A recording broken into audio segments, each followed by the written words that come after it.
এই মুহররম মাস যারা আগামীকালকের র্যালি বের করবেন, আমি পেছের কথা কম বলি, বিরোধী কথা কম বলি, মানুষকে বন্ধু বানাতে চাই, মানুষকে দুশ্মন বানাতে চাই না। চাই সে যে দলের হোক না কেন, আমার ব্যবহারটা এমন হোক, আল্লাহকেও আমি বলি আল্লাহ এমন ব্যবহার জিব্বা দিয়া দাও যেই ব্যবহারে দুশ্মন ও ইসলামের দিকে আকৃষ্ট হয়ে যায়। তো আমি নিরপেক্ষ প্রশ্ন রেখে যাই জনতার আদালতে, যেই লোকটা হোসাইনকে শাহাদাত করার পেছনে ষড়যন্ত্র করেছে, সেই একই লোক হোসাইনের বড় ভাই হাসান রাদিয়াল্লাহু তাআলা আনহুকে খানার সাথে বিষ মিশ্রিত করে যেই চক্রান্ত করে শাহাদাতের কোলে ঠেলে দিল হাসানকে, সেই একই লোকই ষড়যন্ত্র করেছে পেছনে। হোসাইনের পেছনে ষড়যন্ত্রকারী যে, হাসানের শাহাদাতের পেছনেও ষড়যন্ত্রকারী সে। অতএব হোসাইনের থেকে তো হাসান 6 মাস আলীর পরে বাগদাদের রাজধানীতে বসে খেলাফতের দায়িত্ব পালন করেছেন। অতএব হোসাইন ভক্তদের কাছে আমার নিরপেক্ষ প্রশ্ন হলো, হোসাইনের শাহাদাতের কারবালায় তোমরা রক্ত ঝরাচ্ছ, বলো সেই লোকটাই তো হাসানকে খানার মধ্যে বিষ মিশ্রিত করে ষড়যন্ত্র করে বিদায় করে দিল, হাসানের শাহাদাত বার্ষিকী পালন করো না কেন? জবাব চাই তোমাদের কাছে। হযরত আলী সেও তো শাহাদাত বরণ করেছেন, তার শাহাদাত বার্ষিকী পালন হয় না কেন? হোসাইন আর হাসানকে যতই পাল্লায় ওজন দিয়া ওজন করো, যত ওজনওয়ালা হোক হাসান আর হোসাইন, আল্লাহর কসম আলী রাদিয়াল্লাহু তাআলা আনহুর বড় হবে।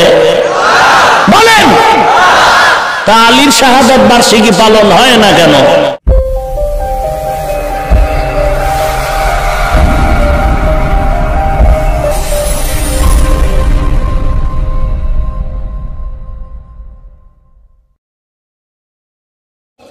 বর্তমান মাস মুহররম,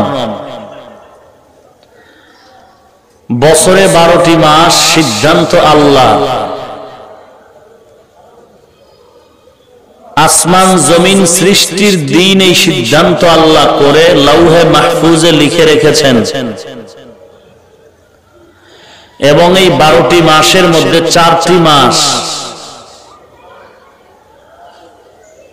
যুদ্ধ করা, ফাসাদ করা সম্পূর্ণ হারাম, এটাও অদিনের সিদ্ধান্ত। রজব, জিলকাদা, জিলহজ্জা, মুহররম, এই 4 মাস। রজব, জিলকাদা, জিলহজ্জা, মুহররম,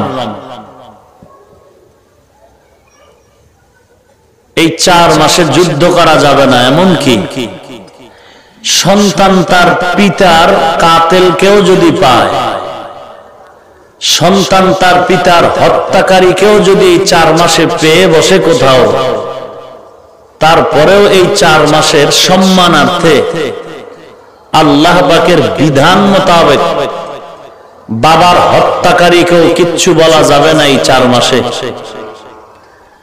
এই সিদ্ধান্ত আল্লাহ পাকের আসমান জমিনের সৃষ্টির থেকেই। কিন্তু রাসূল আকরাম ফখরে দু আলম সাল্লাল্লাহু আলাইহি ওয়াসাল্লাম নিষিদ্ধ এই 4 মাসের মধ্যে কোন এক মাসে যুদ্ধ করেছিলেন। ফতহে মুবিন, ফাতে মক্কা, মক্কা বিজয় হয়েছিল রমজানে। হুনাইনের যুদ্ধ হয়েছিল শাওয়াল মাসে। আর জিলকাদা মাসে যুদ্ধ হয়েছিল তায়েববাসীর সাথে।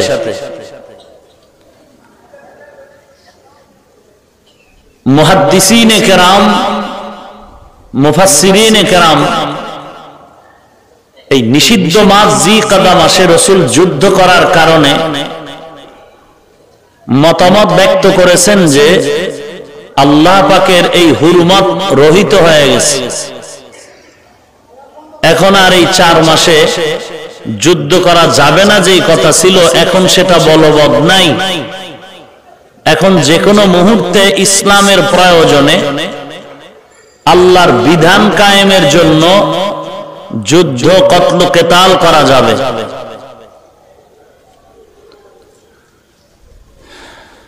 মুহররম শব্দের আরেক অর্থ হলো মুআজ্জম, সম্মানিত। 12 মাসে 1 বছর, সিদ্ধান্তটা কার? আরো জোরে বলেন। সাউন্ড কম হয় কেন ভাই?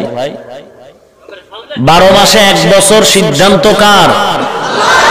আল্লাহ। খুব খেয়াল করবেন। আর এই 12টা মাস আরবিতেও আছে, বাংলায়ও আছে, ইংরেজিতেও আছে। খুব খেয়াল করেন। আল্লাহ পাক আজকের মাহফিল কবুল করুন। যথেষ্ট পরিমাণ প্রচেষ্টা, মেহনত, ত্যাগ, কোরবানি। বসার জায়গা ভালো না, বৃষ্টি এখনো নিরাপদ নয়, এরপরেও কল্পনার বাহিরে আল্লাহ পাক আপনাদেরকে এখানে হাজির করে দিয়েছেন। আল্লাহর অপরিসীম দয়া। আল্লাহ আমাকে আপনাকে তার আপন দয়ার নজরে এখানে যেহেতু নিয়েই আসছেন, আল্লাহ যেন খালি হাতে ফেরত না দেন। আজকের এই মাহফিল আমাদের নাজাত ও হেদায়েতের ওসিলা হিসাবে কবুল করুন। तेदाद मकसद नहीं, मकबूलियत मकसद है। तेदाद मकसद नहीं, मकबूलियत मकसद है। অনেক লোক হয়েছে, এটা মূল কারণ না, মূল সফলতা নয়। আল্লাহ পাক আমাকে কবুল করলেন কিনা এটাই মূল সফলতার পরিচয়। মকবুল তু হ্যায়, শাযা হ্যায়, কাবিল তু বহুত হ্যায়। मकबूल तू है, शाज़ा है, काबिल तू बहुत है। आईना के मानिंदे तू नहीं, दिल तू बहुत है। आईना के मानिंदे तू नहीं, दिल तू बहुत है। সবার মধ্যে তো একটা দিল আছে, সবার ভেতর একটা দিল আছে। আয়নার মতো স্বচ্ছ পবিত্র দিল আছে কতজনা? এদেশে তো আশেকে রসুলের অভাব নাই, শুধু ইশকের অভাব। এদেশে সুন্নির অভাব নাই, সুন্নতের আমলের অভাব। এদেশে মুমিন ইমানদারের অভাব নাই, কিন্তু ইমানের মহব্বতের অভাব। না হয় মুমিন যদি আসল মুমিন হইতো, আশেকে রসুল যদি আসল আশেক হইতো, তাহলে এই জমিনে সকল অপরাধীদের বিচারের আগে রসুলের দুশ্মন কুত্তাগুলোর বিচার আগে হয়ে যেত।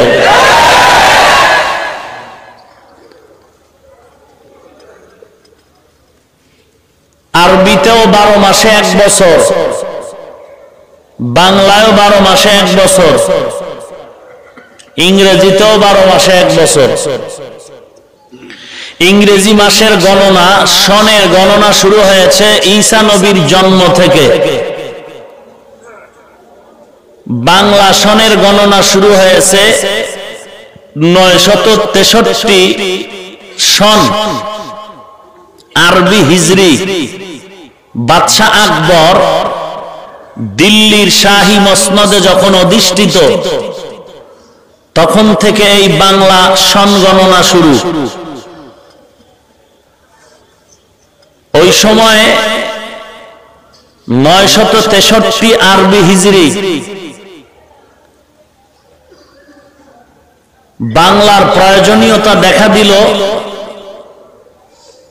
চাষিরা চাষাবাদ করে জমিনে, তাদের খাজনা আদায়ের ক্ষেত্রে আরবি মাসের সাথে ফসলের জমিনের চাষিদের সাথে কোনো মিল নাই। বাংলার সাথে যতটুকু মিল, বাংলা মাসের সাথে চাষাবাদের সাথে খুব সামঞ্জস্যতা থাকার কারণে চাষিদের ট্যাক্স খাজনা আদায়ের সুবিধার্থে বাদশাহ আকবর বাংলা মাসের গণনা চালু করে দিল। তবে আরবি বছর আর বাংলা ইংরেজি বছরের ব্যবধান 365 দিন, 365 দিন 5 ঘন্টা 48 মিনিটে 1 বছর। আরবিতে 354 দিন 8 ঘন্টা 53 মিনিটে 1 বছর। ইংরেজি বা বাংলা প্রতি 4 বছরে 1 দিন বেড়ে ফেব্রুয়ারি 29 হয়। আর আরবি মাস বছর প্রতি 3 বছরে 1 দিন বেড়ে যায়। 33 বছর আরবিতে 1 বছর বৃদ্ধি পায়। সেই আকবরের আমল থেকে যদি আজকে আরবি আর বাংলা হিসাব করেন, সন 14 বছর আরবি বেশি বাংলার থেকে। তাহলে ইংরেজির সন শুরু ঈসা নবীর থেকে, বাংলা শুরু বাদশাহ আকবর থেকে 963 হিজরি। আর আরবি হিজরি সন গণনা শুরু ওমরে ফারুক রাদিয়াল্লাহু তাআলা আনহুর খেলাফতের যুগ থেকে। আবু মুসা আশআরী রাদিয়াল্লাহু তাআলা আনহু চিঠি লিখলেন খলিফাতুল মুসলিমিন ওমরের দরবারে, এই ফ্ল্যাশ বন্ধ করো, ডিস্টার্ব করো কেন, দিলের মধ্যে কিছু ঢুকাও, এই ফ্ল্যাশওয়ালারা দিলে কিছু ঢুকাও, মেমোরি তো নাপাক, এর ভিতরে কত গান, কত কৌতুক, কত নাটক, তো এর মধ্যে আমগো মোল্লাদের ঢুকায় লাভ কি? কোন লাভ আছে? দিলের মধ্যে কিছু ঢুকানো দরকার, দিল তো খালি হয়ে যাচ্ছে। আজ দিন বদলের স্লোগান চলছে, দিল বদলের স্লোগান নাই। অথচ দিন বদলের আগে দিলকে বদলানো দরকার। দিল যখন পরিবর্তন হয়ে যায়, তখন একটা লোক পরিপূর্ণ মানুষ রূপে মানুষের সমাজে পরিচিতি লাভ করতে পারে। আর এই দিল বদলের মূল থিয়েটার হলো কোরআনের এই ওয়াজ মাহফিলের আয়োজন। এটা দিল বদলের থিয়েটার। আল্লাহ আমাদের সবাইকে হেদায়েত দান করেন, আমিন। হযরত ওমর দ্রুত এক পরামর্শ সভা ডাকলেন।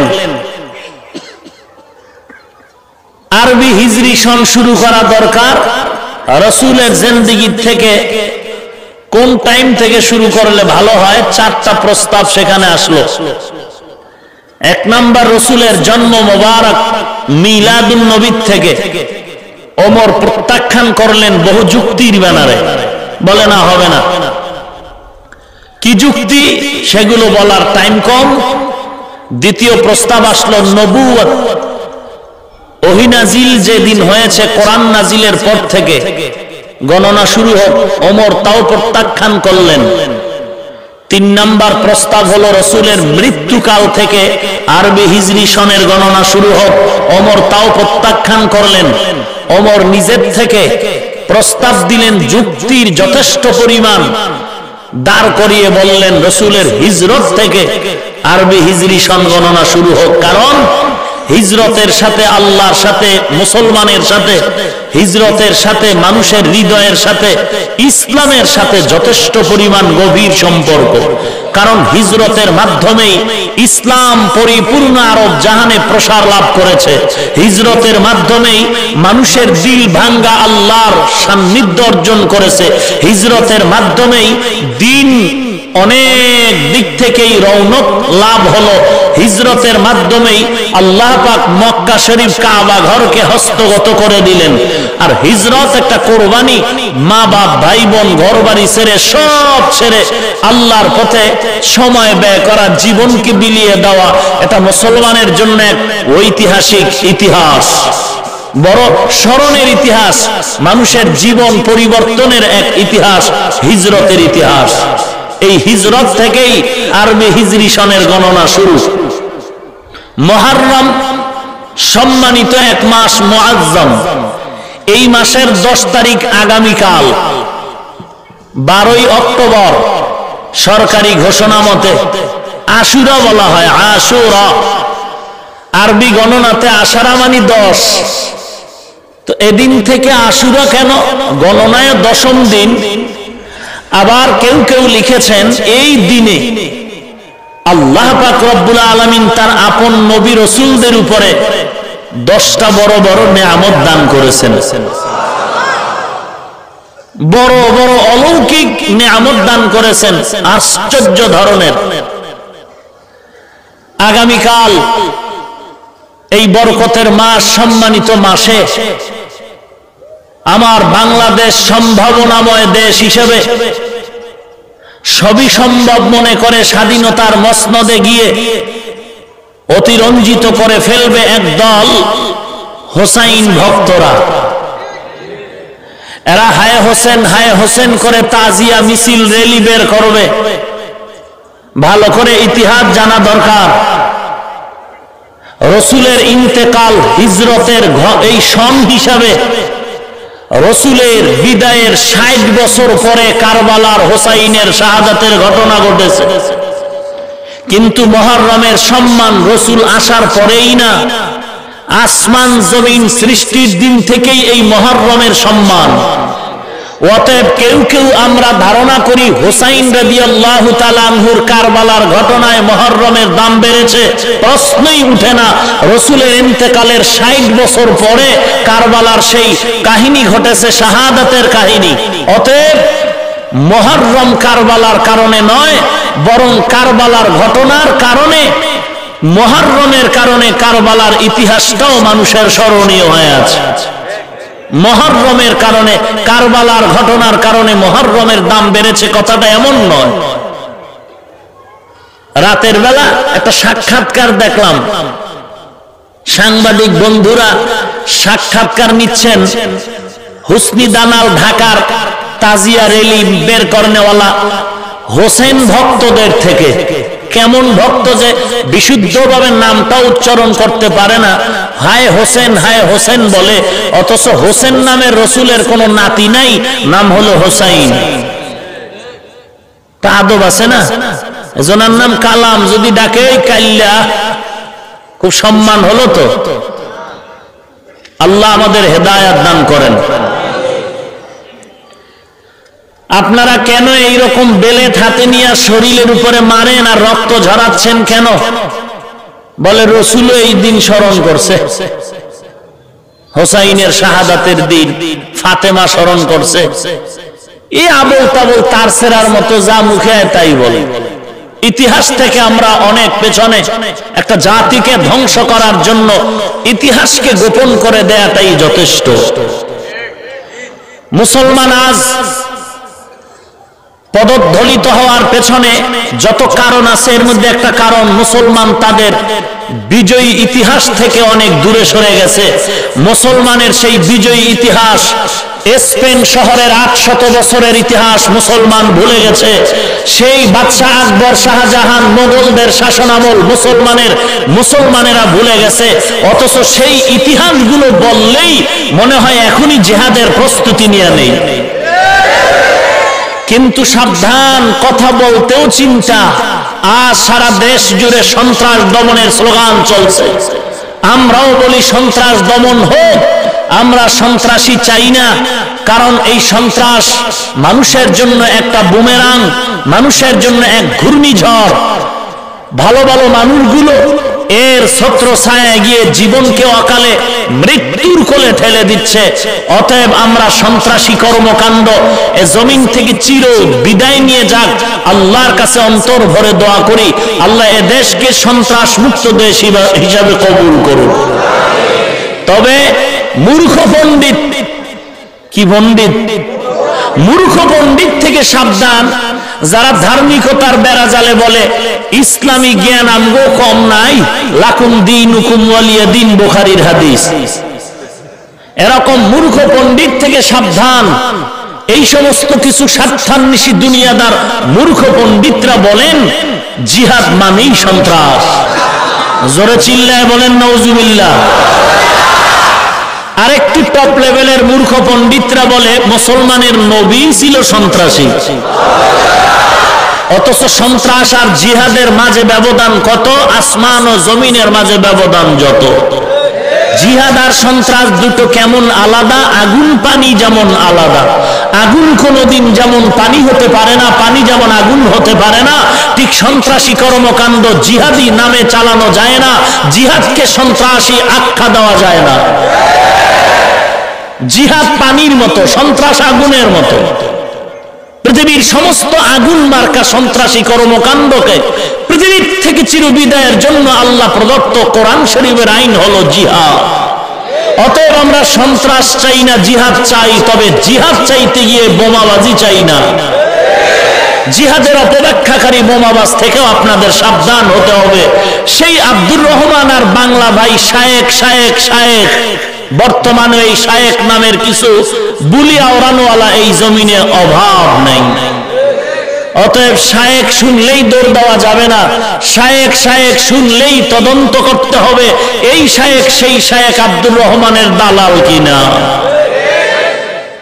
আল্লাহ আমাদের হেদায়েত দান করেন। আপনি ভাবতেছেন হেদায়েত পূর্ণ আপনার আছে? রসুল যদি হেদায়েতের জন্য আল্লাহর কাছে দোয়া করেন, আপনি কে, আমি কে?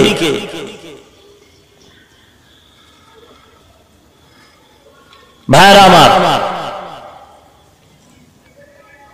এই মুহররম মাস যারা আগামীকালকে র্যালি বের করবেন, আমি প্যাসের কথা কম বলি, বিরোধী কথা কম বলি, মানুষকে বন্ধু বানাতে চাই, মানুষকে দুশ্মন বানাতে চাই না।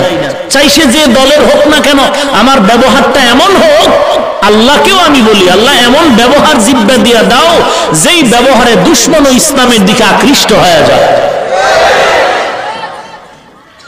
তো আমি নিরপেক্ষ প্রশ্ন রেখে যাই জনতার আদালতে, যেই লোকটা হোসাইনকে শাহাদাত করার পেছনে ষড়যন্ত্র করেছে, সেই একই লোক হোসাইনের বড় ভাই হাসান রাদিয়াল্লাহু তাআলা আনহুকে খানার সাথে বিষ মিশ্রিত করে যেই চক্রান্ত করে শাহাদাতের কোলে ঠেলে দিল হাসানকে, সেই একই লোকই ষড়যন্ত্র করেছে পেছনে। হোসাইনের পেছনে ষড়যন্ত্রকারী যে, হাসানের শাহাদাতের পেছনেও ষড়যন্ত্রকারী সে। অতএব হোসাইনের থেকে তো হাসান 6 মাস আলীর পরে বাগদাদের রাজধানীতে বসে খেলাফতের দায়িত্ব পালন করেছেন। অতএব হোসাইন ভক্তদের কাছে আমার নিরপেক্ষ প্রশ্ন হলো, হোসাইনের শাহাদাতের কারবালায় তোমরা রক্ত ঝরাচ্ছ, বলো সেই লোকটাই তো হাসানকে খানার মধ্যে বিষ মিশ্রিত করে ষড়যন্ত্র করে বিদায় করে দিল, হাসানের শাহাদাত বার্ষিকী পালন করো না কেন? জবাব চাই তোমাদের কাছে। হযরত আলী সেও তো শাহাদাত বরণ করেছেন, তার শাহাদাত বার্ষিকী পালন হয় না কেন? হোসাইন আর হাসানকে যতই পাল্লায় ওজন দিয়া ওজন করো, যত ওজনওয়ালা হোক হাসান আর হোসাইন, আল্লাহর কসম আলী রাদিয়াল্লাহু তাআলা আনহুর বড় হবে। বলেন, তা আলীর শাহাদাত বার্ষিকী পালন হয় না কেন? এরপরও তাদের অবস্থা কি? রক্ত ঝরাচ্ছে, হায় হোসেনের চিৎকার দিচ্ছে, ফজরের নামাজও পড়ে নাই। চেহারা দেখলে বোঝা যায় না? একজনে তেঁতুল খায়, তেঁতুল চিনেন? তেঁতুল চিনেন? তেঁতুল খায়, বলে ভাই কেমন লাগে? কয় ঠোঁটের মিস কলে বুঝো না? ঠোঁট তেঁতুল খেয়ে আঁকা বাঁকা যেমন করে, তুমি তো বুঝতে পারো ঠোঁট কি বলতেছে, তেঁতুল টক না ঝাল, ঠোঁট বলে দিচ্ছে। হোসাইনের ভক্তদের চেহারা দিয়ে তাকালে নারী পুরুষ সম্মিলিত মিছিল করে, না নামাজ আছে না পর্দা আছে, এগুলো হোসাইন ভক্তের বহির প্রকাশ নয়। পৃথিবীর জমিনে যদি হোসাইনের হাকিকতে কোনো ভক্ত থাকে, আমরা টুপিওয়ালা দাড়িওয়ালারাই প্রকৃতপক্ষে আমরাই হলাম তার ভক্ত। আর এরা সব ভণ্ড। এরা কারা? এরা কারা? এরা কোথা থেকে আসছে? ইতিহাস বড় লম্বা। এরা শিয়া। এরা কারা? এরা শিয়া। কেমন শিয়া? বলে মোহাম্মদের আল্লাহ নবী বানায় নাই, বানাইছে আলীরে। এরা 22 দল, এই ভণ্ডরা 22 দল। 73 দল আছে না রসুলের ভবিষ্যৎবাণী, বনি ইসরাইলের দল 72, আমি রসুলের উম্মতের দল 73, এর মধ্যে এক দল পাবে জান্নাত আর বাকি 72 দল জাহান্নামী। এই 72 দলের মধ্যে শিয়ারা এক দল, এদের শাখা দল আছে আরো 22। বর্তমান পৃথিবীতে যে শিয়ার গোষ্ঠী আছে 22 দলের শেষ দল ইমামিয়া। এই ইমামিয়া দলের অন্তর্ভুক্ত এরা বলে আলী নবী, মোহাম্মদ নবী নয়, এবং মোহাম্মদের যেই সাহাবায়ে কেরাম নবী বলেছে ওই সাহাবীরা কাফের। এই শিয়া গোষ্ঠী, এদের মধ্যে অনেক দল, 22 দল। এক দলের আকীদা হলো আলী মরে না, আসমানে চলে গেছে, কয়েকদিন পরে আইব। আল্লাহ আমাদের হেদায়েত দান করুন। সেই ইতিহাস বড় লম্বা। মুহররম এই দামি এক মাস। রাসূল হিজরত করে মদিনায় যখন গেলেন, গিয়ে দেখেন মদিনার ইহুদিরা 10ই মুহররম রোজা রাখে। আল্লাহর নবী প্রশ্ন করলেন, ইহুদি ভাই, তোমরা আশুরার দিন 10ই মুহররম কেন রোজা রাখো? একটু জবাব দাও।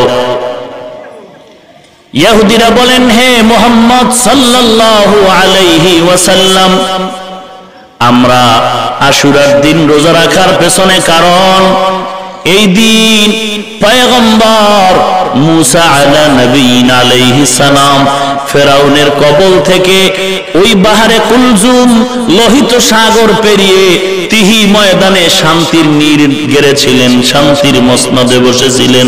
এবং ওই দিন ফেরাউনের দলবল সহ ওই বাহারে কুলজুম লোহিত সাগরে তারা ডুবিয়ে গেল, মারা গেল। আল্লাহর নবী মুসা শুকর আদায়ার্থে এই দিন রোজা রেখেছেন।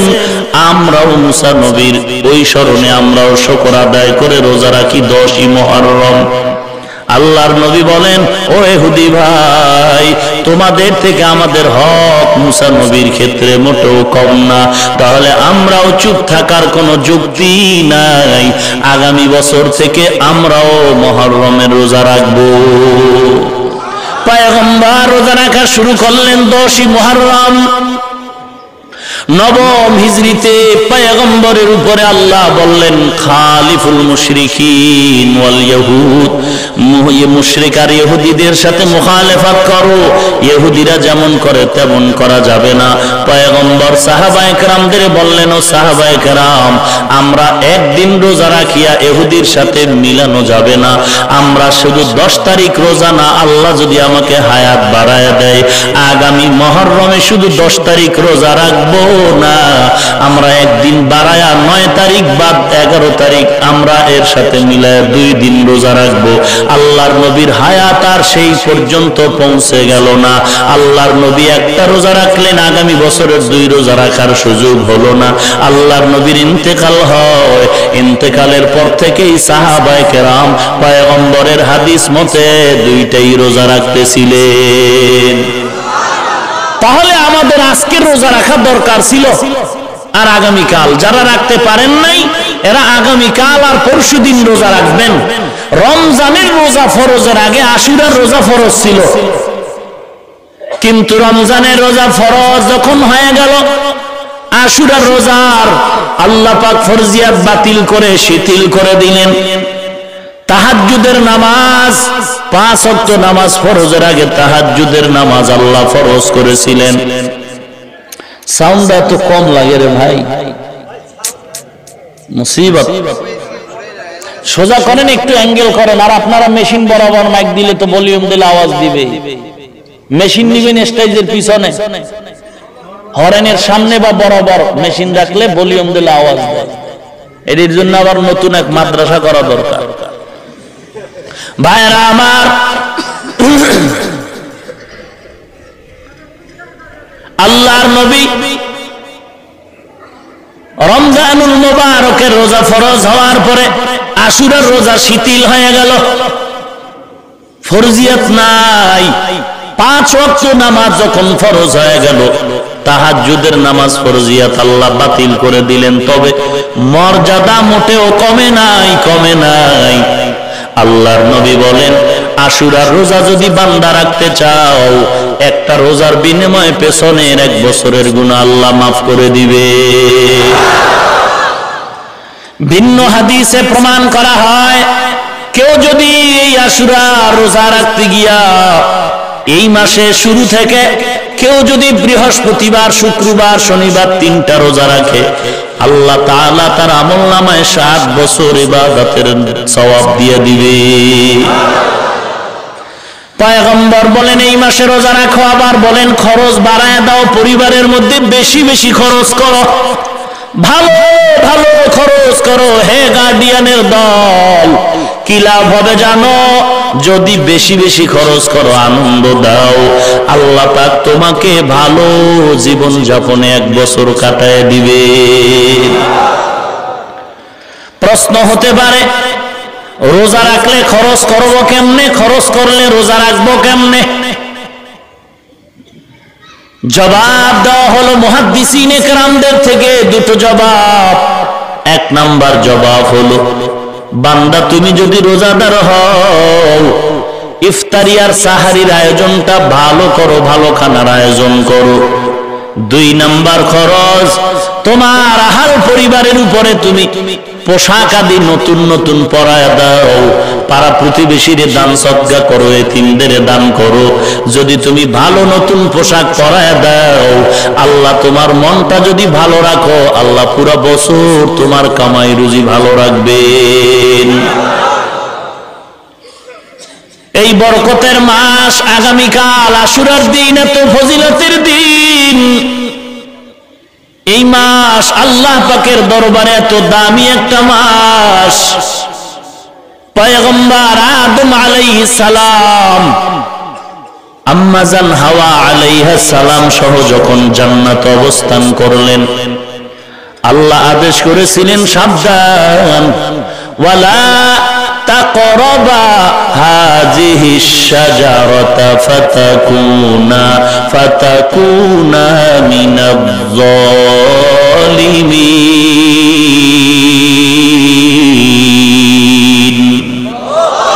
আল্লাহ পাক বললেন সাবধান, যদি নিষিদ্ধ গাছের কিনারায় যাও তো জালেম হয়ে যাবে। শয়তানের প্ররোচনায় চলে গেল ঘটনা জানেন। আল্লাহ দনজনকে দুনিয়ার জমিনে পাঠায় দিলেন। শরণদ্বীপার জিদ্দায় 2 জন পড়ে রইল। পয়গম্বর আদম সেজদায় পড়ে দীর্ঘ বছর কান্না করলেন, দয়ার মালিক, অন্যায় করে ফেলেছি, তুমি আমারে মাফ করে দাও। দীর্ঘ কয়েক বছর কান্নার পর আল্লাহর দরবারে পয়গম্বর আদম ক্ষমা চেয়েছিলেন। রব্বানা যালামনা আনফুসানা ওয়া ইল্লাম তাগফির লানা ওয়া তারহামনা লানাকুনান্না মিনাল খাসিরিন। আল্লাহ পাক ক্ষমার ঘোষণা যেদিন দিলেন, পয়গম্বর আদমকে যেদিন ক্ষমার ঘোষণা দিলেন, ওই দিন মুহররমের 10 তারিখ আশুরার দিন ছিল। আল্লাহ পাক পয়গম্বর আদমের তওবা কবুল করেছেন আশুরার দিন 10ই মুহররম। ও দুনিয়ার মুমিনের দল, এই মুহররম থেকে যত বয়ান আমরা শুনলাম, 1 নম্বরে জানতে পারলাম এই মাসে রোজা রাখবো আমরা, রোজা রাখার আমল। এরপরে আরেকটা জানলাম এই মাস হলো তওবা কবুলের মাস। দীর্ঘ 1 বছর আমরা অন্যায় করেছি, আমাদের আরবি নববর্ষ মুহররম। আল্লাহর কাছে তওবা করে ক্ষমা চাও। ও দয়ার মালিক, জীবন ভর অন্যায় করেছি, আমার গুনার খবর আমার মাও জানে না, বাবাও জানে না, ভাই বোন কেউ জানে না। রে আল্লাহ, আমার অন্যায়ের খবর তুমি জানো, তুমি কোনোদিন প্রকাশ করো নাই। আজ আমি গোপনেই ক্ষমা চাই, তুমি আমারে ক্ষমা করে দাও। জীবন যাবে আর সামনে বছর আমি ইচ্ছা করে কোনো অন্যায় করব না। বান্দা যদি চোখের পানি ছেড়ে তওবা করতে পারো, আল্লাহ পাক রব্বুল আলামিন চোখের পানির বিনিময়ে সব গুনাহ ক্ষমা করে দিবে। हर गोरी देने तू तैयारो है, जो न मांगे उससे तू बेजारो है। या इलाही तू मेरा माबूद है, या इलाही तू मेरा माशूक है। या इलाही तू मेरा सत्तारो है, या इलाही तू मेरा गफ्फारो है। तौबा कबूलेर मास। পয়গম্বর আদম তওবা করেছেন, আল্লাহ কবুল করেছেন। পয়গম্বর আদম এখন দুনিয়ায় বসবাস করো। আদম নবী বললেন, ও দয়ার মালিক, দুনিয়ার জমিনের হাওয়া বাতাস আমার শরীর স্পর্শ করতে কষ্ট পাই। আল্লাহ বলেন, ও আদম যাও, তুমি আমার ঘর বাইতুল্লাহর কিনারায় যাও, বাইতুল্লাহর তাওয়াফ করো। হে আদম, যদি বাইতুল্লাহর তাওয়াফ করো, তাওয়াফের ওসিলা করে আমি আল্লাহ দয়ার নজরে এই জমিনটা তোমার অনুকূলে করে দিব।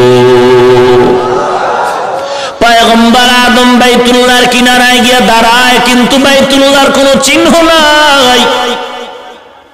কেন বলে, এই বাইতুল্লাহ তো আজ নতুন হয় নাই। আদম নবী দুনিয়াতে আসার 2000 বছর আগে এই জমিনে বসবাস করেছিল জিন জাতি। এই জিন জাতির আগে এই জমিন আল্লাহ বানাইছেন। জমিনটা বানাবার পর আল্লাহ ফিরিস্তা দিয়া আল্লাহ কাবাঘর বানাইছেন, বাইতুল্লাহ বানাইছেন। দীর্ঘ বছরের কারণে বাইতুল্লাহ নিশ্চিহ্ন হওয়ারই কথা। আদম নবী বলেন, আল্লাহ বাইতুল্লাহর কোনো চিহ্ন পাওয়া যায় না। আল্লাহ বলেন, ও আদম, এখনই তোমার উপর একটা ছায়া দেওয়া হচ্ছে। ওই ছায়া যেই জায়গায় থাকবে মনে করবা ওই জায়গায় বাইতুল্লাহর এরিয়া। তুমি নতুন করে পুনর্নির্মাণ করে নাও। পয়গম্বর আদম বাইতুল্লাহরে পুনর্নির্মাণ করেছেন।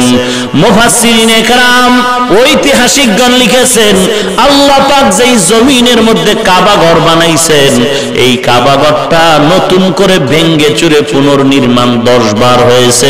কোন কিতাবে দেখেছি 13 বার হয়েছে। প্রথমে এই কাবা ঘর নির্মাণ করেছে ফেরেশতা, এরপরে আবার পুনর্নির্মাণ করেছেন পয়গম্বর আদম, এরপরে আবার পুনর্নির্মাণ করেছেন আওলাদে আদম শীষ আলাইহিস সালাম, এরপরে এই কাবা ঘর আবার নতুন করে নির্মাণ করেছেন পয়গম্বর ইব্রাহিম আলাইহিস সালাম। শুধু খামোখা নির্মাণ করে নাই, কাবা ঘরের দেওয়াল ভেঙে গেছে, নূহ নবীর প্লাবনে কাবা নিচ্ছিন্ন হয়ে গেছে। আল্লাহ পাক আবার ইব্রাহিম নবীর দ্বারা কাবা ঘর নতুন করে বানাইছেন। ইব্রাহিম নবী বানাবার পরে ইসমাইল নিয়া আবার আমালেকা বাদশা কাবা ঘর নতুন করে পুনর্নির্মাণ করেছে। আবার রাসূলের যুগে এই কাবা ঘর কুরাইশরা পুনর্নির্মাণ করেছিল। এরপরে আল্লাহর নবীর স্ত্রী আম্মা জান আয়েশা রাদিয়াল্লাহু তাআলা আনহার বোন আসমার সন্তান আব্দুল্লাহ বিন জুবায়ের এই কাবা ঘর পুনর্নির্মাণ করেছিলেন। সর্বশেষ ইয়াজিদ যখন ওই সিরিয়ার খেলাফতে বাদশাহী করতেছিল, ইয়াজিদ এক পর্যায়ে বাগদাদের গভর্নর হয়েছিল হাজ্জাজ বিন ইউসুফ। এই হাজ্জাজ বিন ইউসুফ আব্দুল্লাহ বিন জুবায়েরের সাথে তর্কের মাধ্যমে গিয়া আব্দুল্লাহ বিন জুবায়েরকে হত্যা করে হাজ্জাজ বিন ইউসুফ আব্দুল্লাহ বিন জুবায়েরের নির্মিত কাবাঘর ভেঙ্গে নতুন করে বানিয়েছে। আজ পর্যন্ত ওই কাবাঘর হাজ্জাজ বিন ইউসুফের বানানো নির্মাণের উপরেই আছে। ভাইরা আমার, এই মাস বড় বরকতের মাস, তওবার মাস, রোজা রাখার মাস। আল্লাহ রাব্বুল আলামিন পয়গম্বর আদম নবীকে তওবা কবুলের পরে এই মাসে আরো অনেক অলৌকিক ঘটনা আল্লাহ ঘটাইলেন। আদম নবীর পর পয়গম্বর ইদ্রিস নবীকে আল্লাহ রাব্বুল আলামিন মর্যাদা দিয়া দিলেন। আসমানে কেউ লিখেছেন উঠায় নিলেন। এরপরে আল্লাহ রাব্বুল আলামিন পয়গম্বর নূহ আলাইহিস সালাম কিস্তি বানাইছিলেন প্লাবনের জন্য, প্লাবন থেকে বাঁচার জন্য। 6 থেকে 7 মাস পর্যন্ত পানির উপরে নূহ নবীর কিস্তি তার দলবল সহ ছিল। 6-7 মাস পরে যেই দিন নাজাতের ঘন্টা বাজাইয়া জুদি নামক পাহাড়ের কিনারায় নূহ নবীর কিস্তি যখন থেমে গেল, ওই দিনটা ছিল আশুরার দিন, মুহররম। নাজাতের মাস, বরকতের মাস, মুহররম মাস। এই বরকতের মাসে পয়গম্বর নূহ নবী যদি পাহাড়ে গিয়া তার কিস্তি থামায় দিলেন, আল্লাহর সব কুদরতি ইশারা, নতুন করে পৃথিবী পয়গম্বর নূহ নবীর মাধ্যমে আবাদ হয়ে গেল। আল্লাহ পাক এই মাসে এমন অলৌকিক ঘটনা ঘটাইলেন, এগুলো তো আমগো নবীজি আসার অনেক অনেক আগের ইতিহাস। পয়গম্বর ইউনূস আলাইহিস সালাম মাছের পেটে চলে গেলেন, আল্লাহর দরবারে তার স্মরণ ভুলে নাই। ইউনূস নবী মাছের পেটে গিয়া আল্লাহকে স্মরণ করলেন, নিজের ভুলের কথা স্বীকার করে আল্লাহর দরবারে বলেছিলেন, লা ইলাহা ইল্লা আনতা সুবহানাকা ইন্নী কুনতু মিনাজ জালিমিন। ইউনূস নবী আল্লাহর কাছে নিজেকে জালেম বলে পরিচয় দিলেন, জালেম, আমি বড় জালেম। আর আমি আমাকে পরিচয় দিই আমি বড় বক্তা, আমি বড় প্রিন্সিপাল, আমি বড় মুহাদ্দিস, আমি বড় খতিবে আজম। সাবধান! পয়গম্বর ইউনূস নবী বললেন, আল্লাহ আমি বড় জালেম, তুমি আমাকে মাফ করে দাও। আল্লাহ পাক ইউনূস নবীরে যেদিন মাছের পেটের থেকে বের করে নাজাত দিয়া দিছেন, ওই দিন ছিল আশুরার দিন, মুহররম। অন্ধকার নদীর মাঝে, সাগরে, সমুদ্রের মাঝে, মাছের পেটের অন্ধকার। আয় আল্লাহ, আমি জুলুম করেছি, জুলুমের অন্ধকারে পড়ে গেছি, তুমি আমারে নাজাত দাও। ওরে নবীর উম্মতের দল, একটা বছর গুনাহ করতে করতে মনে হয় যেন গুনাহের চাদরে আমরা অন্ধকারে ঢুকে গেছি। আমার চোখের দিয়ে তাকায় দেখি চোখ দুটো গুনার কারণে নাপাক। আমার জিহ্বার দিয়ে তাকায় দেখি মিথ্যা কথা বলে বলে, গীবত করে করে জিহ্বাটারে নাপাক করেছি। চোখ দুটো বন্ধ করে যদি আমলনামা দিয়ে তাকাই গিয়ে দেখি আমার গুনার কারণে হাত দুটো নাপাক। অন্তর, আমি মানুষের বিরুদ্ধে পরিকল্পনা করেছি, খারাপ লাইনে করে করে আমার অন্তরটারে নাপাক করেছি। মনে হয় যেন আমি গুনাহের চাদরের অন্ধকারে ডুবে আছি, গুনাহের সমুদ্রের অন্ধকারে পড়ে আছি। রে আল্লাহ, ইউনূস নবীরে যেমন তুমি মাছের অন্ধকার থেকে নাজাত দিছো রে আল্লাহ, যদিও আমরা ইউনূস নবীর মতো মাছের পেটের অন্ধকারে নাই, তবে সারা বছর চোখ হাত অঙ্গ প্রত্যঙ্গের গুনাহের অন্ধকারে আমরা পড়ে আছি রে মালিক। ইউনূস নবীরে যেমন অন্ধকার থেকে তুমি আলোর দিকে ফিরায় নিছো, তুমি আমাদেরকে এই মুহররমের বরকতে, নবীদের ওসিলায় তুমি আমাকে মাফ করে দাও। গুনাহের অন্ধকার থেকে তুমি নেকের আলোর মধ্যে ফিরায় দাও। এ মাস কান্না করার মাস, চোখের পানি ফেলে তওবা করার মাস। এ মাস এত এক দামি একটা মাস। এই মাসে পয়গম্বর ইব্রাহিম নবীকে নমরুদ যখন আগুনে ফেলেছিল, পয়গম্বর ইব্রাহিম আগুনে যাওয়ার পরে এত বড় বড় পরীক্ষা আল্লাহ করেছেন, প্রত্যেক পরীক্ষায় ইব্রাহিম নবী পাশ করেছিলেন। আগুনের মধ্যে যাওয়ার পর আল্লাহ পাক রব্বুল আলামিন ইব্রাহিমের উপরে জ্বলন্ত আগুন ফুলের বাগান বানায় দিলেন। কে দিয়েছেন? কে?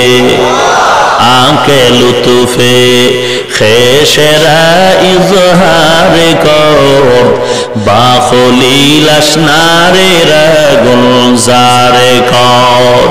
পয়গম্বর ইব্রাহিমের উপরে আগুন ফুলের বাগান হয়ে গেল। এটার সত্য নাকি মিথ্যা কথা? যে আল্লাহ আগুনের ফুলের বাগান বানাইছেন সে আল্লাহ কি নাই? ও মুমিন, অন্তর ভরে বলো, সে আল্লাহ কি নাই? ক্ষমতা কি দুর্বল? না, আল্লাহর ক্ষমতা মোটেও দুর্বল হয় নাই। তাহলে তোমাদের পায়ে হাত রেখে বলি, ও নবীর আশিক, দলের বিরুদ্ধে কথা বললে লাঠি মিছিল করো, মনে কষ্ট পাও। পীরের বিরুদ্ধে কথা বললে বড় মনে কষ্ট হয়। নেতার বিরুদ্ধে কথা বললে মনে কষ্ট পাই। ইমানদার হিসাবে জবাব দিও, কোনো দলাদলি বুঝি না, ঝগড়া বুঝি না। দল বলো, নেতা বলো, নেত্রী বলো, পীর বলো, তাদের থেকে আমার নবীর সম্মান কম নাকি? যদি আপনার অন্তর বলে বেশি, তাহলে আমার জবাব দাও হে যুবক, হে ইসলামের মুসলমানের দলেরা, এই জমিনে তুমি দলের পক্ষ হয়ে লাঠি মিছিল করলা, পীরের পক্ষ হয়ে লাঠি মিছিল করলা, তুমি কি কানে আওয়াজ পাও না? একদল বেঈমান বলে আমার নবীর দাড়ি ছিল ছাগলের দাড়ির মতো, একদল বেঈমান বলে মদিনার নবী যৌবনের চাহিদা পূরণে একাধিকবার বিবাহ করেছে, একদল বলে আজানের আওয়াজ বেশ্যার আওয়াজের মতো শোনা যায়। ওরে নবীর উম্মত, দলের মহাব্বতে লাঠি মিছিল করো, বাধা দিলাম না, পীরের মহাব্বতে তুমি লাঠি মিছিল করো, কোনো বলার কিচ্ছু নাই। তবে তোমার বিবেকের কাছে জবাব চাই, যেই বেঈমানেরা নবীর সন্ত্রাসী বলে গালি দিল, নবীর দাড়ি নিয়ে ব্যঙ্গ করলো, বলো তাদের ব্যাপারে তুমি আশিকে রাসূল কেন লাঠি মিছিল দাও না? हकीकत से तू दुनिया बेखबर है, दुनिया की नुमाइश पर नजर है, नमी गोयम के आज दुनिया जुदा बाश बहर कारे के बाशी बा खुदा बाश, चिस्ते दुनिया आज खुदा गाफिल बुदन मैं कमाशो নুকরা হো ফরজিন্দোজা। খারাপ লাগে আপনাদের? রাগ করতেছেন? রাজনীতির আলাপ করলাম নি? এটা কি রাজনৈতিক দাবি নাকি ইমানের দাবি? ও যুবক, পাও দুইটা আগায় দে, আমি তোর পাও হাত দিয়ে ধরে বলছি, আমার মাথা নষ্ট হয় না রে যুবক। টুপির কারণে সম্মান কমে নাই, দাড়ির কারণে সম্মান কমে নাই, রাসূলের আদর্শের কারণে আমরা না খায় মরি না রে যুবক। তুমি মনে করো টুপি মাথায় দিলে বুঝি মাথা গরম হয়ে যাবে, লম্বা জামা পরলে বুঝি শরীর কেমন কেমন লাগবে, দাড়ি রাখলে বুঝি বুড়া বুড়া মনে হয়। আরে যুবক, তোমার থেকে বুদ্ধি মোটেও কম নাই, মাথা নষ্ট হয় নাই, মাথা গরম হয় নাই, কারণ টুপিওয়ালাদের মাথা গরম না। তোরা যারা বিড়ি টানো, গাঞ্জা টানো, ইয়াবা ট্যাবলেট খাও, মদ খাও, মাথা তোমাদেরটাই গরম, আমাদের মাথা গরম নয় রে ভাই। বিনয়ের সাথে বলি, কোনো ঝগড়া নাই, কোনো দ্বন্দ্ব নাই রে মুমিন। আল্লাহ রাব্বুল আলামিনের দেওয়া আসমানের নিয়ামত খাইতেছো, জমিনের নিয়ামত ভোগ করতেছো, আল্লাহর দেওয়া সূর্যের আলো, চাঁদের আলো ভোগ করতেছো রে যুবক। আমার মতো হুজুর হতে তোমাকে একবারও বলছি না, বরং আমি বলবো তুমি তোমার মতো যুবক হয়ে যাও। তার মানেটা কি?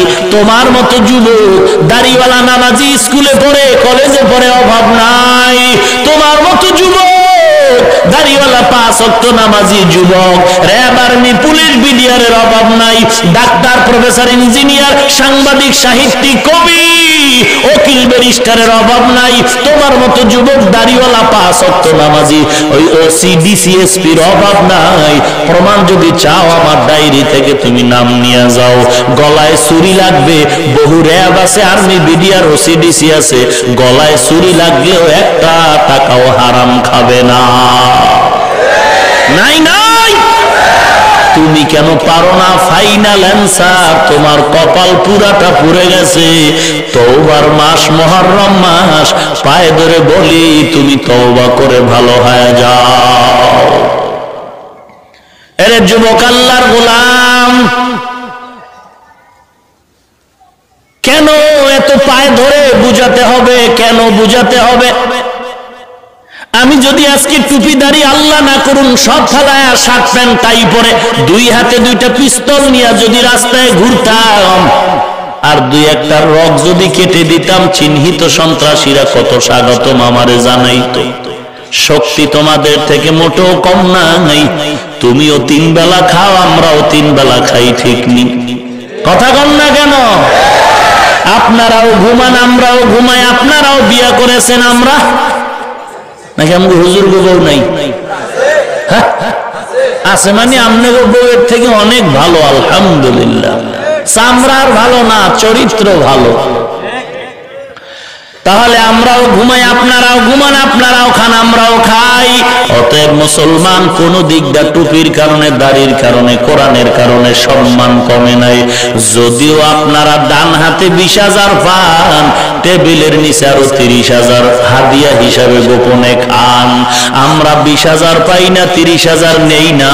আমগো হুজুরেরা মসজিদ মাদ্রাসায় 5,000 10,000 টাকা বেতন, ইমামের বেতন 5,000 6 মাস বাকি, মুয়াজ্জিনের বেতন 3,000 9 মাস বাকি। কোনো আন্দোলন নাই, কোনো গালাগালি নাই, কোনো বরদোয়া নাই। অথচ আপনি 20,000 আর গোপনে 30 খাইয়াও সরকারের বিরোধিতা করে, মিছিল দেয়, বেতন না বাড়ালে গদির মধ্যে লালবাতি জ্বালাবো। অথচ আমাদের ওলামায়ে কেরাম কোনোদিন গালি দেয় না, বরং কত সাধারণ মানুষ ইমামের গালি দেয়, মুয়াজ্জিনের ধমক দেয়, বাজে কথা বলে, কোনোদিন বরদোয়াও করে না, বরং দিলটা খুলে আল্লাহর দরবারে দোয়া করে, মোনাজাতে বলে, আল্লাহ এলাকায় শান্তি দাও, ব্যবসায় বরকত দাও, অসুস্থ রোগী সুস্থ বানাও, কবরওয়ালাদের কবর জান্নাতের বাগান বানায়া দাও। এত কষ্ট করিয়া ইমাম সাহেব নামাজ পড়ায়, যদি মাঝে মাঝে সেক্রেটারি সাহেবকে বলে সাহেব বেতন দেন, সেক্রেটারি সাহেব কয় হুজুর গো আবার টাকা লাগেনি। কথা কয় না, মিথ্যা বলছি? হুজুর গো টাকা লাগবে না মানে হেরা চুরি করবো, হেগো পেট নাই। কথা কন না কেন? আছে মানে একদিক দেখা টাকা লাগেনি, আর একদিক দেখা হুজুর গো সন্তান এত বেশি কেন? বাস কোন দিক দিয়ে কম দেয় না। ওরে নবীর উম্মতের দল, কোনদিন আমাদের হাহুতাস নাই, জিব্বা আমাগো আছে, কথাও তো আমরা বলতে পারি, বরং আপনার বাহুর থেকে আমার বাহুর শক্তি বেশি। কারণ আল্লাহর শুকর আপনাদের থেকে ভালো খাই, অনেক বেশি খাই, ফল ফ্রুট খাই না। কমিটিওয়ালার হুজুর 4 ঘন্টা ভিজায় রাখছি, কেন খাবেন না? খানার দিক দিয়ে শক্তি, ঈমান আমলের শক্তি নাই। এতগুলো শক্তি নিয়ে ধাক্কা দিলে উপায় আছে বেঈমানের? কিন্তু না না, একটা গালিও দেই না, অজান্তে যদি জিব্বা দিয়া অশালীন কিছু বের হয়ে যায়, অগ্রিম ক্ষমা চেয়ে নিচ্ছি রে বাবা, অগ্রিম ক্ষমা চেয়ে নিচ্ছি। কারণটা কি? তমগো টাকায় চলি, তমগো টাকায় চলি না, না দিলটা বড় ভাঙ্গা, গালি দিতে চাই না, না খায়া থাকলেও চাই এই জমিনের আল্লাহ ভোলা মানুষগুলো যদি পাও দরিয়াও হয়, মসজিদের মধ্যে ঢুকায় দিব। ভাইরা আমার, পয়গম্বর ইব্রাহিমের জন্য আগুন ফুলের বাগান হয়েছে। ও আল্লাহ, কেমন বরকতের শক্তিময় আল্লাহ!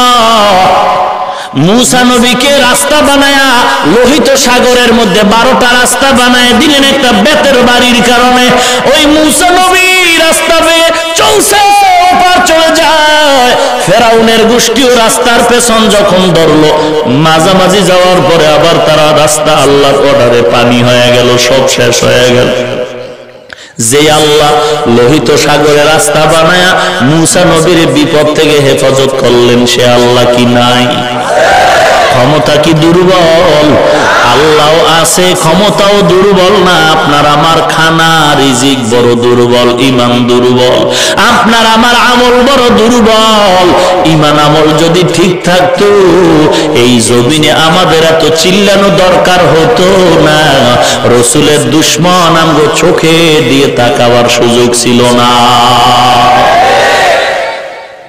ভাইরা আমার, এই মুহররমের এত মহত্ব সারা রাত যদি বয়ান করা হয় শেষ করা যাবে না। এ মাস এমন বরকতের মাস। আইয়ুব আলাইহিস সালামকে আল্লাহ দীর্ঘদিন অসুস্থ করে রাখছেন। আইয়ুব নবী কান্না করেছেন।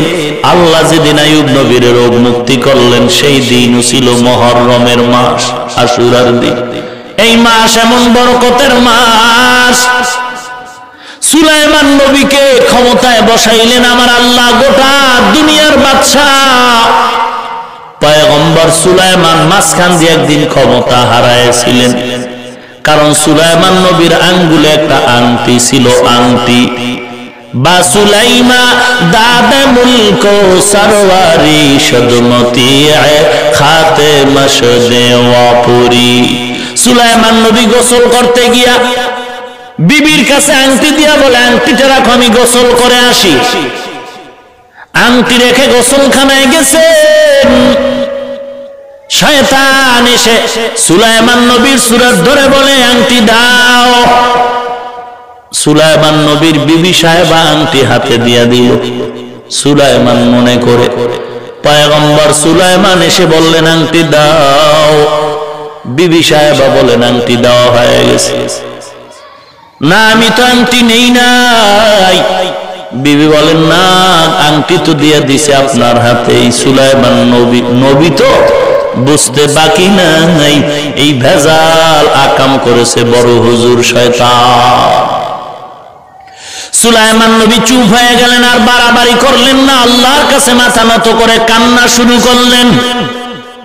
আর ইবলিসে আংটি ভাইয়া এক দৌড় সুলাইমান নবীর সিংহাসনে বয়াকা, এখন থেকে মাস্তানি আমার চল, কারণ আংটি আমার। এই আংটির তাবে হয়ে গেল জিন ভূত সবাই। দীর্ঘ বহুদিন পর শয়তানের থেকে সুলাইমান নবীর হাতে আংটি চলে যায়। সুলাইমান নবী নতুন করে আবার যেদিন ক্ষমতার সিংহাসনে বসলেন, ওই দিন ছিল মুহররমের দিন। ভাইরা আমার, পয়গম্বর ইউসুফ আলাইহিস সালাম দাউদ নবীর সন্তান। আল্লাহ রাব্বুল আলামিন এত সৌন্দর্য দান করেছেন। শানিদা কায়বুয়াদ মানাম দে দিদা তোরা দিদা ওয়া ইউসুফ রা শানিদা। কে ইউসুফ? 10টা ভাই চক্রান্ত করে বাবার থেকে এনে জঙ্গলের কিনারায় অন্ধকূপের মধ্যে যখন ফেলবে, জামা কাপড় খুলিয়া রশি দিয়া বেঁধে যখন কূপে ফেলবে, ইউসুফ নবী কান্না করেন, ভাই আমার বাবা অসহায়, আমি বড় অসহায়, আমার মা নাই, কোন জুলুম তো তোমাদের সাথে করি নাই, আমার উপরে এমন কেন করতেছো? ইউসুফ নবীর কান্না তাদের দিলটা নরম হলো না। আল্লাহ বলেন, ও জিবরাইল, জলদি করে যাও, আমার ইউসুফের লজ্জা যেন না দেখে, জান্নাতি পোশাক আমার ইউসুফের নিয়ে পরায় দাও। ইউসুফ নবীকে যখন ওই দুশমন 10 ভাই যখন ফেলে দেয়, অন্ধকার কূপ, পানি বড় ময়লা, আল্লাহ রাব্বুল আলামিন কুদরতি এক পাথর দিয়া দিলেন। ওই পাথরের উপরে ইউসুফ দাঁড়াইলেন। আলোর দরকার নাই, কারণ ইউসুফ নবীর চেহারার আলোয় অন্ধকার খুব আলো হয়ে গেল। কেমন আলো আল্লাহ ইউসুফ নবীর চেহারায় দান করেছেন! 3 দিনে ক্ষুধা নিয়ে যদি কেউ একবার ইউসুফ নবীর চেহারা দিয়ে তাকাইতো, 3 দিনের ক্ষুধা একটা নজরেই নিবারণ হয়ে যাইত।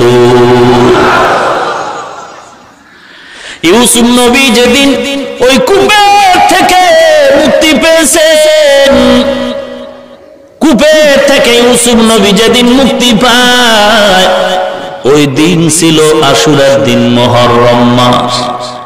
ইউসুফ নবীকে বিক্রি করার জন্য মিশরে নিয়ে গেল ব্যবসায়ীর দল। লম্বা কথা, মিশরের বাজারে দাম উঠতেছে, কত দাম উঠতেছে। শেষ পর্যন্ত ঘোষণা হয়ে গেল, ইউসুফ নবীর শরীরের ওজন পরিমাণ স্বর্ণ দাও। কে পারবে এই স্বর্ণ দিতে? তদানীন্তন সময়ের মিশরের বাদশাহ তার বিবি জুলাইখা রাজি হয়ে গেল, ওজন পরিমাণ স্বর্ণ দিয়া নিয়ে যাব, নিয়ে গেল। লম্বা ইতিহাস। এক সময় জুলাইখার অপবাদে ইউসুফ নবী জেলখানায় গ্রেফতার হয়ে গেল। জেলখানার থেকে বাদশার স্বপ্নের ব্যাখ্যা দিতে গিয়ে মুক্তি পেয়ে গেলেন। এক সময়ে ইউসুফ নবী মিশরের প্রধানমন্ত্রী হয়ে গেছেন। 7 বছর ফসল চলল, আবার 7 বছর দুর্ভিক্ষ, খানা নাই। দুর্ভিক্ষের ছোঁয়াটা সিরিয়ায় পৌঁছে গেছে। কেনানের বাসিন্দা তার 10 ভাইও খানার জন্য সিরিয়ালে দাঁড়ায় গেল। 10 ভাই যখন কিছু পুরান টাকা নিয়ে মিশরের রাজপ্রাসাদের সামনে হাজির, ইউসুফ নবী দেখা মাত্র চিনে ফেলেছে আমার 10 ভাই, কিন্তু এই 10 ভাই চিনতে পারে না আমগো সেই ইউসুফ এখানে আছে, চিনতে পারে না। ইউসুফ নবী তাদের থেকে কুশল বিনিময় করলেন, তোমরা কয় ভাই? আমরা 11 ভাই। তোমাদের আরেক ভাই কই? বলে আমাদের আরেক ভাই বিনিয়ামিন আমাদের পিতার কাছে আছে। বলে আরো কোনো ভাই ছিল নাকি? বলে হ্যাঁ, আর একজন ভাই ছিল। কে ছিল? ইউসুফ। কোথায় তুমগো সেই ভাই? ওরা বলল বাঘে খেয়ে ফেলছে, সেই ভাই নাই। বলে যাও, কথা বাড়াও না, তাড়াতাড়ি খানা নিয়ে যাও। কর্মচারীরে বললেন খানার মধ্যে দেওয়া টাকা ফিরিয়ে দাও গোপনে। আর বলল সামনে খানা, আবার তোমাদের খানার দরকার হবে, কারণ 7 বছর খানা পাইবা না, খানা বন্ধ। আবার যদি আসো তোমাদের পিতার থেকে অনুমতি নিয়ে বিনিয়ামিনের ছোট ভাইরও নিয়ে আসবা। যদি বিনিয়ামিনের নিয়ে না আসো খানা দেওয়া হবে না। যখন ভাইরা চলে গেল, বাবার সামনে খানা দিয়া বললেন, রে বাবা, বাদশা বড় ইনসাফগার বাদশা, আরো বেশি করে খানা দিবে, তবে শর্ত বিনিয়ামিনের নিয়ে যেতে হবে। বিনিয়ামিন নিয়ে যাই। পরবর্তী সময় যখন নিবে, বাবায় বলে ইউসুফ রে নিয়ে আর ফেরত দাও নাই। সেই ইউসুফের জন্য কান্না করে আমি দাউদ, আমি ইয়াকুব আজকে অন্ধ। বিনিয়ামিনের ফেরত দিবিনি, শপথ করে যদি নাও তাহলে দেওয়া যাবে, তবে যদি আল্লাহর পক্ষ থেকে কোনো প্রতিবন্ধকতা আসে সেটা ভিন্ন কথা। এইবার বিনিয়ামিনের নিয়ে খানার জন্য 11 ভাই রওনা হয়ে গেল। মিশরের প্রধানমন্ত্রীর কার্যালয়ে রাজপ্রাসাদে হাজির। রাত্রি যাপনের জন্য 2 ভাই, যে 2 ভাইকে এক একটা রুম দিয়ে দিল, আলাদা 2 ভাই করে থাকো। 5টা রুমের মধ্যে 2 ভাই করে দেওয়ার পরে বিনিয়ামিন একা রয়ে গেল। কোথায় থাকবে বিনিয়ামিন? আপনারা যদি বেয়াদবি না নেন, আমি বলতেছি বিনিয়ামিনের আমার সাথে দিয়ে দেন। 10 ভাই তো এত গভীর চিন্তা করে নাই, নেন। বাদশা খুশি তো আমগো খাওন বেশি। বিনিয়ামিনের পাইয়া ইউসুফ নবীর কলিজা ঠান্ডা হয়ে গেছে। আজ রাতে কোনো ঘুম নাই, আজ আমার বহু বছরের মিলন মেলা আমার আপন ভাই বিনিয়ামিন গভীর খাস কামরায় ঢুকে বলে, তুই চিনো আমাকে? চিনো না? আমি চিনি না। ইউসুফ নবী গোপনে বললেন, আমি তোর সেই বড় ভাই ইউসুফ। বল আবার বাবার খবর কি? বিনিয়ামিন কান্না করে বলে, রে বাবা, আপনার কথা ভাবতে ভাবতে আমার বাবা অন্ধ হয়ে গেছে, চোখে দেখে না। মাঝে মাঝে কান্না করে চোখ সাদা হয়ে গেছে, দেখে না। আর ইউসুফ বলে নিঃশ্বাস ফেলে আমার বাবা।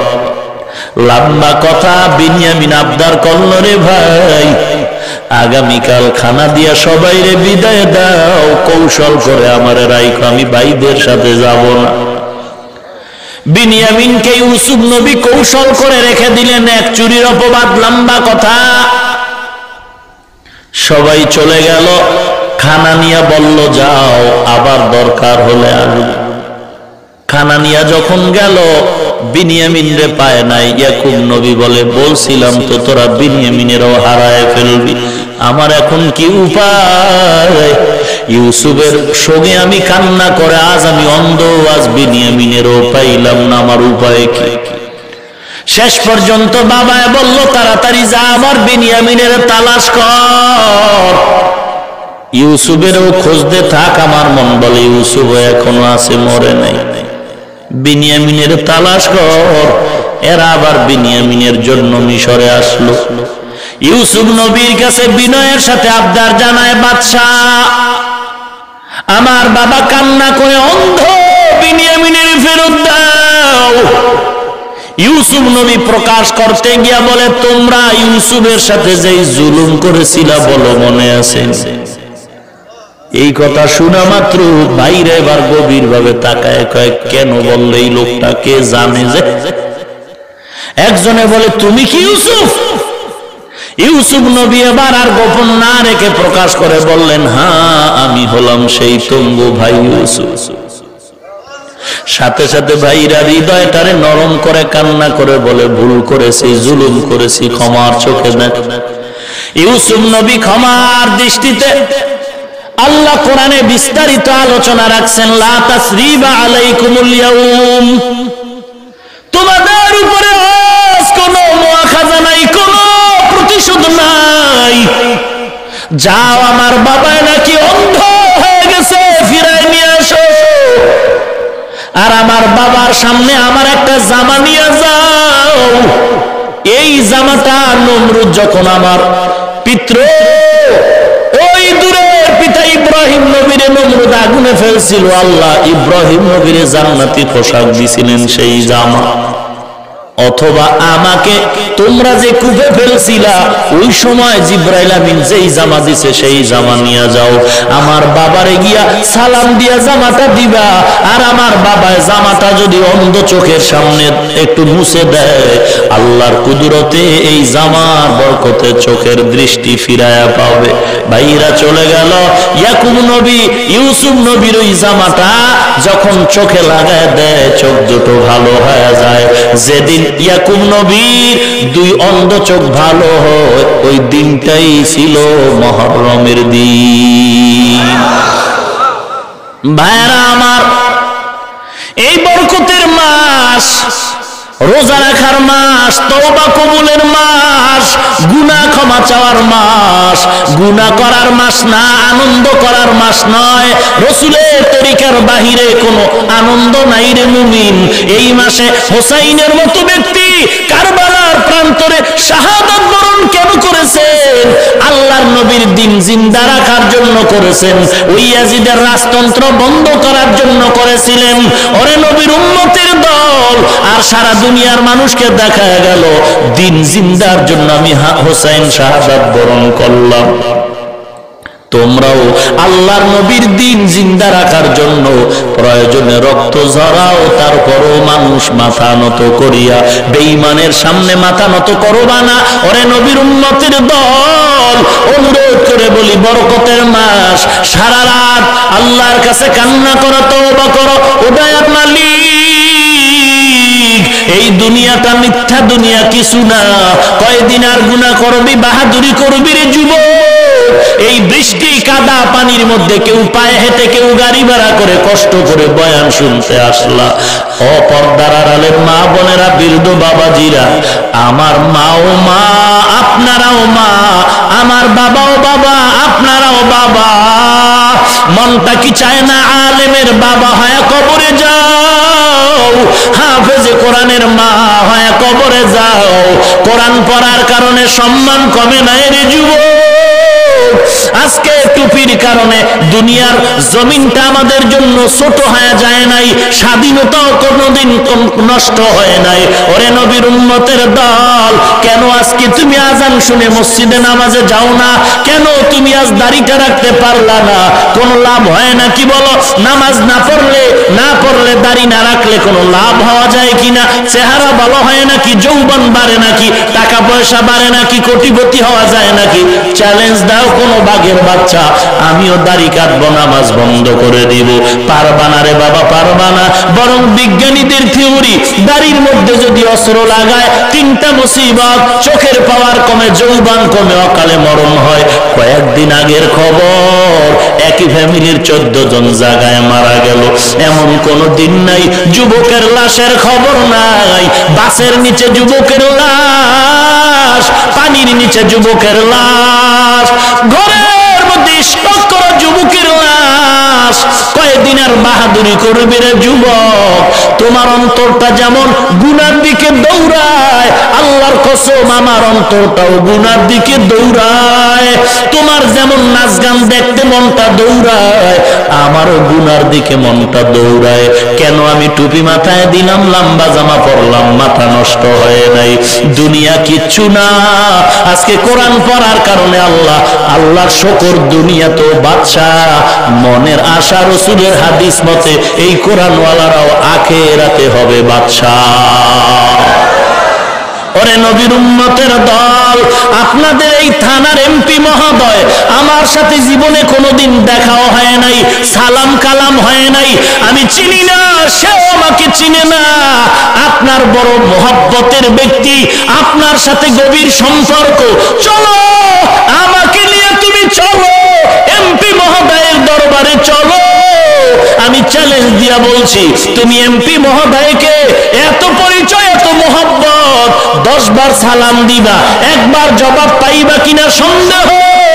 কিন্তু আমাকে নিয়ে যদি যাও, আমার সাথে কোনোদিন দেখাও হয় নাই, তবে আল্লাহর শুকর আদায় করতে পারি আর বলতে পারি, ওই এমপি কি আমার সালাম দেওয়া লাগবে না, বরং আমি সালাম দেওয়ার আগেই তিনি সালাম দিবে। এটা আমার টাকার গরম, ঠিক না? না রে মুসলমান, নবীর আদর্শের একটা পাওনা, রাসূলের আদর্শের বরকত আর কিছু না। টাকা দিয়া সম্মান কি পাওয়া যায় রে ভাই? এটা তো রাসূলের আদর্শের বড় সম্মান। রাসূলের আদর্শের কারণে আমরা মরি নাই, আমরা অপমানিত হই নাই। তবে আল্লাহ পাক অনেক ভালো রাখছেন, পেরেশানি দুনিয়া থাকবে, দুনিয়াতেই পেরেশানির ঘর। ওরে যুবক, তোমাদের পায়ে হাত দিয়া বলি, আর দাড়ি কেটে নবীরে কাঁদায় না, নামাজ বাদ দিও না। অনুরোধ করে বলি, যারা পুরাটা ক্লিন করে, যারা ছোট ছোট করে রাখে, দোনো দলের গুনাহ সমান, দোনো দলের গুনাহ সমান, দোনো দলের গুনাহ সমান। অনুরোধ করে বলি রে মুমিন, তওবা করো, তওবার মাস, গলায় চুরি আসবে, চাকরি থাক আর যাও, রিজিকের মালিক আমার আল্লাহ। সার্টিফিকেট যদি খাওয়াইতো, তো আমরা কওমি মাদ্রাসায় যারা পড়েছি, কওমি মাদ্রাসা, হাটহাজারী মাদ্রাসা, দেওবন্দ মাদ্রাসা, পটিয়া মাদ্রাসা, জিরি মাদ্রাসা, নেখল মাদ্রাসা, যাত্রাবাড়ি, ওই বসুন্ধরা মাদ্রাসা, লক্ষ লক্ষ কওমি মাদ্রাসা, যেখানে পড়লে সরকারি কোনো সার্টিফিকেট নাই, চাকরি নাই, সার্টিফিকেটেই যদি সম্মান দিত, খাওয়াইতো, আমরা সব না খায় মরে যাইতাম। ওরে মুসলমান না, উল্টা দেখতেছি সার্টিফিকেট নিয়ে লক্ষ লক্ষ টাকা ঘুষ দিয়েও রাস্তায় কাঁদে, চাকরি কপালে পায় না। অতএব আমি হিংসার নজরে বলছি না, আপনার মতো যুবক নামাজি অভাব নাই, স্কুলে পড়ে, কলেজে পড়ে। অতএব মনটাকে নরম করে আল্লাহর কাছে তওবা করো, আর বলো রে মন, আমার মতো যুবক দাড়িওয়ালা ড্রাইভারি করে, কৃষি কাজ করে, শ্রমিকের কাজ করে, অভাব নাই, আমি কেন পারবো না? আল্লাহ তুমি আমাকে মাফ করে দাও। আর এই বরকতের মুহররম মাস, এই মাসে আমি তওবা করতেছি, তুমি আমাকে মাফ করে দাও। নবীর আদর্শে আদর্শবান আল্লাহ বানায় দাও। আমি আর অন্যায় করব না রে মালিক। গত কোরবানির আগের জুমা, গুলশান জুমায় যাই, মসজিদে গিয়া বসলাম নামাজের আগে, গুলশান মসজিদে নামাজে। হঠাৎ করে দেখলাম নামাজে যাওয়ার আগে এক যুবক আমার রুমের মধ্যে ঢুকলো। যুবক মাথায় মোটামুটি একটা পাগড়ি লাগানো, লম্বা একটা জামা পরা যুবক, দুইটা আমার কাছে একটা দামি মোবাইল দিয়া দিল। হুজুর দেখেন মোবাইল। আমি মোবাইলটা ওপেন করে দেখি, দাড়ি কাটা, প্যান্ট শার্ট টাই পরা, গলায় চেন লাগানো এক যুবকের ছবি, এত বিশ্রী ছবি। আমি বললাম কি ব্যাপার? তাকায় দেখি যুবকের চোখ দিয়া পানিগুলো পড়তেছে। ডাক দিয়া বললাম, রে যুবক, কেন তুমি কান্না করতেছো? আর এই মোবাইলে কিসের ছবি? প্যান্ট শার্টওয়ালা। যুবক চোখের পানি ছেড়ে বলে, রে হুজুর, এই ছবিটা আমার ছবি, 8 মাস আগের ছবি, 8 মাস আগের ছবি। 8 মাসের পরিবর্তন, আজ আমার মাথায় পাগড়ি, মুখে দাড়ি। আমি বললাম, কেমনে হয়েছে রে যুবক? কি করতা তুমি 8 মাস আগে? যুবক কান্না করে বলে, হুজুর, আমি 8 মাস আগে এই বাংলার জমিনে একজন আলোচিত শিল্পী, কত লক্ষ লক্ষ টাকা গান গায়া কামাই করেছি। আমি বললাম, পরিবর্তনের ধারাবাহিকতা কোত্থেকে হলো? যুবক বলে, হুজুর, আমি জামালপুরে গেছিলাম, বন্ধু বান্ধবীর নিয়ে একটা শুটিং করার জন্য, গানের শুটিং করতে গিয়া হঠাৎ করে মোবাইলে কেমনে জানি একটা বয়ান আপনার পেয়ে গেলাম, আপনার বয়ানটা পেয়ে শুনতেছিলাম, কিছু টাইম শোনার পরে কেমন যেন একটু দিনের প্রতি মন ঝুঁকে গেল, ইসলামের কথাগুলো কেমন যেন ভালো লাগতে শুরু হলো। আমি এখন শুটিং এর দিকে মন নাই, বান্ধবীরা বলে আয় আয় শুটিং করে যাও, কোন রকম কমপ্লিট করে ঢাকা এসে ওদের থেকে বিদায় নিয়ে আমার শত শত শার্ট প্যান্ট গুলো ফালায় দিছে। আজ আমি সেদিন থেকে তওবা করেছি, আজ পর্যন্ত দাড়িতে খুর লাগাই না, নাই নামাজ বাদ দেই নাই। গান গাইতাম, কত টাকা পাইতাম, আমার টাকার অভাব ছিল না, বন্ধু বান্ধবের অভাব ছিল না। আজ আমি ওই টাকার ঘরে লাথি মেরে আজ আমি দাড়িওয়ালা হইয়া রামপুরা, ঢাকার রামপুরা বাজারের রাস্তার পাশে একটা কাঁচা মালের দোকান দেই।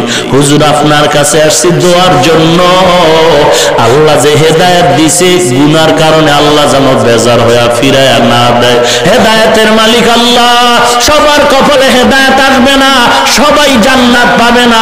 আল্লাহ যাকে কবুল করবেন সেই হেদায়েত পাবে।